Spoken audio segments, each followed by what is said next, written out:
আর্জেন্টিনার রোজারিও শহরের এক প্রান্ত লস ফ্লোরেস নামে এক শ্রমজীবী পাড়ার ধুলোমাখা এক গলিতে শুরু হয়েছিল এক স্বপ্নের যাত্রা, যেখানে অভাব ছিল সঙ্গী আর ক্ষুধা ছিল নিত্যদিনের লড়াই।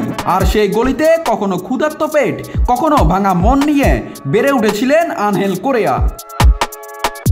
10 ভাই বোনের ভিড়ে জীবনের প্রতিটি দিন ছিল সংগ্রাম। কখনো একবেলা খাবার জুটত, কখনো বা সারাদিন খালি পেটে কাটত। বাবার মৃত্যুর পর মায়ের কাঁধে ভেঙে পড়েছিল সংসারের অদৃশ্য পাহাড়। দিনের পর দিন, মাইলের পর মাইল দাদির হাত ধরে শহরের অলিতে গলিতে হেঁটেছেন কোরেয়া। ট্যাক্সির দরজা খুলে দিয়েছেন, বিক্রি করেছেন গোলাপ ফুল, শুধু এক মুঠো খাবারের আশায়। বন্ধুকে হারিয়েছেন গুলির শব্দে, হারিয়েছেন নিজের 2 ভাইকেও, তবুও হার মানেননি কোরেয়া। কোনো দামি খেলনাই ছিল না ছোট্ট কোরিয়ার কাছে। নিজের বলতে ছিল শুধু একটি পুরনো ফুটবল, আর সেই ফুটবলের মাঝেই তিনি খুঁজে নিয়েছিলেন মুক্তির স্বপ্ন। আর সেই স্বপ্ন বাস্তবে রূপ নেওয়া শুরু করে যখন তার উপর চোখ পড়ে গার্সিয়ার, যিনি কোরিয়াকে নিয়ে যান সান লরেঞ্জো ক্লাবে।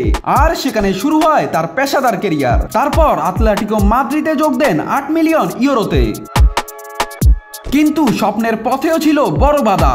মেডিকেল পরীক্ষায় ধরা পড়ে হৃদযন্ত্রের সমস্যা। সার্জারির টেবিলে শুরু হয় জীবনের আরেক যুদ্ধ। তবে অপারেশনের পর ভেঙে পড়েননি কোরেয়া, বরং ফিরে এসেছেন আরো শক্ত হয়ে, আরো দুর্দান্ত হয়ে। আজ তিনি শুধু আতলেটিকো মাদ্রিদের নয়, আর্জেন্টিনা জাতীয় দলেরও গর্ব। 2021, 2024 সালে কোপা আমেরিকা ফাইনালে সীমা, আর 2022 সালে বিশ্বকাপ সব জিতেছেন সেই ছেলেটি, যিনি একদিন শুধু এক মুঠো খাবারের জন্য বিক্রি করতেন গোলাপ ফুল। এখন আর কোরিয়ার বাড়িতে অভাব নেই, কিন্তু তার হৃদয়ে আজও বেঁচে আছে সেই সময়ের গর্ব। কারণ সামান্যতাই তার মনে তৈরি করেছিল বিশাল স্বপ্ন। স্বপ্ন ভাঙে না যদি সাহস থাকে। অনাহার আর অভাবের অন্ধকার ছিঁড়ে যারা উঠে আসে, তারাই আসলে সত্যিকারের তারকা।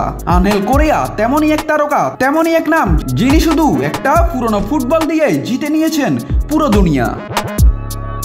নাট রাহুল, নিউজ না স্পোর্টস।